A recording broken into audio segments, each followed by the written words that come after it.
Et oui, Valentin, regardez, on est ici à Saint-Michel, l'Observatoire. On est sur le plateau du Moulin à Vent et c'est ici que ce planétarium a ouvert ses portes. C'était en avril dernier. Il a déjà accueilli plus de 4000 visiteurs depuis son ouverture. C'est un dôme avec un diamètre de 11,5 mètres. Avec moi, il y a justement Fabien, c'est le directeur de ce planétarium. C'est vraiment un équipement dernière génération, un planétarium totalement hybride. Exactement, le premier en France, avec une définition assez exceptionnelle. Donc vous l'avez dit, la possibilité de projeter jusqu'à 40 millions d'étoiles. Donc l'idée là, c'est de préparer nos visiteurs à l'observation qui se fait en direct sur nos télescopes. Et c'est le plus grand, il me semble, de la région sud également. Le plus grand planétarium du Sud-Est, on en est très très fiers. Alors on va peut-être rentrer à l'intérieur pour découvrir justement ce planétarium, pour découvrir finalement l'infiniment grand. Et c'est ici, vous le voyez, que les spectateurs sont invités à découvrir bien justement le ciel étoilé. Alors Fabien, il y a 62 places ici pour découvrir les constellations, le ciel, tout ce qu'on ne voit pas finalement à l'œil nu. Exactement, un diamètre de 11,50 m, 62 places donc pour accueillir notre public. Une salle inclinée complètement immersive. Donc c'est bien l'idée, c'est d'emmener le public à travers un voyage jusqu'au bout de l'univers. Et on disait tout à l'heure, un planétarium hybride, il y a également cette méga ball, je ne sais pas si c'est comme ça que ça s'appelle, méga star, je ne me rappelle plus exactement le nom. Ça permet justement de suivre une étoile. Alors, cette Star Ball, puisque c'est le nom qu'on donne à cette boule à étoiles, cette Star Ball, en fait, va nous permettre de vraiment imiter la qualité de ce ciel exceptionnel de Haute-Provence. Donc, on a vraiment eu la chance d'obtenir ce matériel et qui va rendre un piqué d'étoiles, si vous voulez, une définition vraiment très précise qui va vraiment, comme je vous le disais tout à l'heure, c'est une invitation à aller voir le vrai ciel. Alors c'est un équipement qui vient compléter justement l'offre du centre d'astronomie. Il y a également Claude, c'est la présidente de l'association de ce centre d'astronomie ici à Saint-Michel l'Observatoire. Il faut rappeler aussi que la première exoplanète a été découverte ici en 1995. Donc vous permettez finalement aux habitants qu'ils souhaitent de découvrir tout le travail de recherche qui est effectué par les scientifiques. Tout à fait. En fait, l'origine de ce centre, c'était de venir s'adosser à ce centre de recherche, qui est l'Observatoire de Haute-Provence, qui existe depuis 1937 par contre. Et nous, on a commencé à émerger à partir de 1991. Et c'est vers 1995, ça a été un événement notoire, puisque la première exoplanète a été découverte à partir de l'Observatoire de Haute-Provence. Et nous, on s'est développé principalement depuis 20 ans avec tout cet équipement que le planétarium vient compléter maintenant. Alors depuis quelques jours, merci Claude, depuis quelques jours il y a également des activités, des animations qui vont être proposées jusqu'au mois de septembre grâce à l'été astro.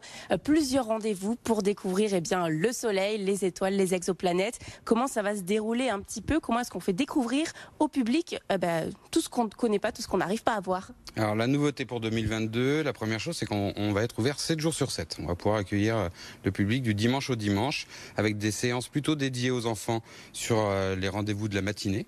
Et puis l'après-midi, on va proposer des rendez-vous où on va coupler, on va mixer du planétarium et de l'observation du soleil.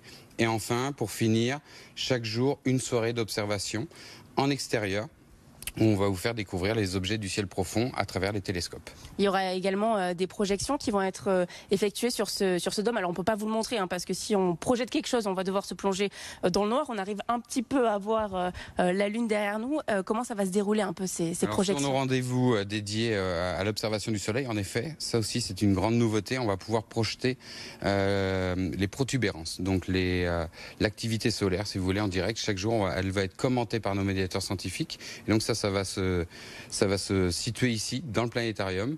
Et donc ça aussi, c'est unique en Europe. Personne ne le fait d'autre, donc on en est également extrêmement fiers. L'idée, c'est toujours de se dépasser un petit peu. Oui, c'est de motiver l'équipe, de se renouveler, et, évidemment, parce que comme le disait Claude, ça fait maintenant presque 25 ans qu'on existe. On attendait ce grand planétarium depuis très très très longtemps, et donc l'équipe est extra motivée, donc on en rajoute là au cahier des charges, on ajoute des nouveautés. Ça, c'était pas prévu, la projection du soleil en direct, et on y est arrivé. Alors celui qui fait un petit peu vivre ce planétarium qui nous permet de nous plonger finalement dans ce ciel étoilé, c'est Olivier qui est juste ici, je vais le rejoindre, il est médiateur scientifique, c'est lui qui avec toute cette console que vous pouvez peut-être apercevoir grâce à Laurie, qui anime finalement ce planétarium. Comment ça fonctionne, Olivier? Il y a beaucoup de boutons là. Voilà, oui, il y a beaucoup de boutons. En fait, le planétarium, il peut être manipulé en temps réel puisque c'est un simulateur temps réel de tout le ciel, de tous les objets qu'on peut observer à l'œil nu ou qu'on peut observer aussi au télescope. Donc on a un petit bout d'univers qui est simulé en temps réel avec la réelle position des objets dans le ciel, des galaxies, des nébuleuses, des planètes, enfin un petit peu tout ce qu'on veut. Là, par exemple, ce qu'on voit, c'est quoi? Je ne sais pas si Laurie arrive à nous le montrer. Là, on a affiché les constellations, là, simplement sur le ciel. Il y a la présence aussi de la Lune et du Soleil. Voilà, donc ça, c'est des affichages qui se font en temps réel. Et puis ensuite, pour gérer une séance, il faut la préparer. Donc on peut pas improviser. On peut faire des petites improvisations, comme j'ai pu réaliser tout à l'heure devant vous. Mais par contre, une vraie séance, elle est pensée, elle est réalisée, et on va scripter. Donc il va falloir programmer des petites séquences comme ça qu'on va jouer au fur et à mesure qu'on va dérouler notre séance, avec la possibilité de reprendre la main et puis de jouer aussi des choses complètement improvisées. Donc on peut faire un mix des deux, mais par contre il y a toute une page qui va être programmée, donc c'est un travail à la fois de scénariste, il faut mettre tout ça en musique, et puis il y a aussi un travail technique derrière. Et il faut réussir finalement à attirer le spectateur, à réussir à lui faire comprendre, parce que c'est quand même très compliqué quand on parle d'exoplanètes, de constellations, il faut réussir à tout assimiler quand même. Alors ça, oui, c'est l'avantage, on va dire que c'est l'avantage du planétarium, c'est qu'on peut faire comprendre avec des points de vue différents. Quand on est sur la Terre, on ne peut pas s'en extraire.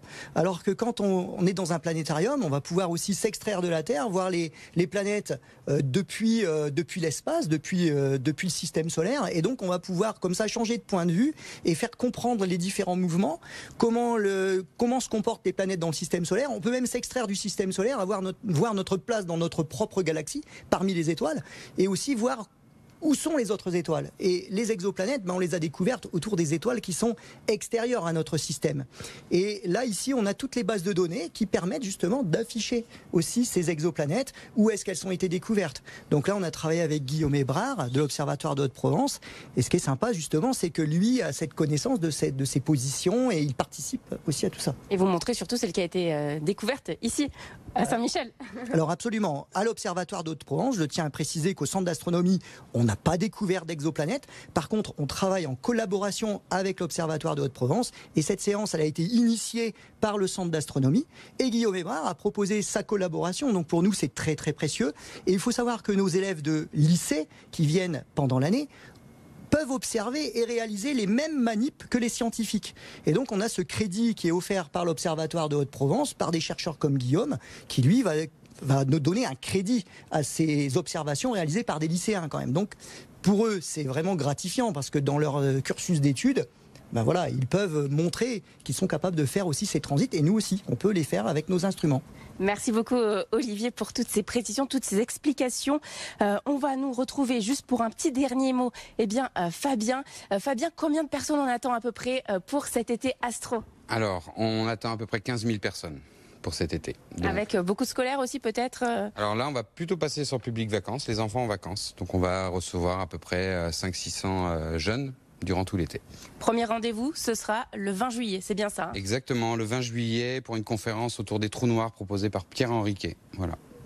Merci beaucoup Fabien. Voilà, n'hésitez pas, si on vous a donné envie de découvrir ce centre d'astronomie, ce planétarium, de plonger tout simplement dans un ciel étoilé, rendez-vous ici sur le plateau du Moulin à Vent à Saint-Michel, l'Observatoire. Et c'est pour nous la fin de cet été d'ici. Bonne continuation sur BFM.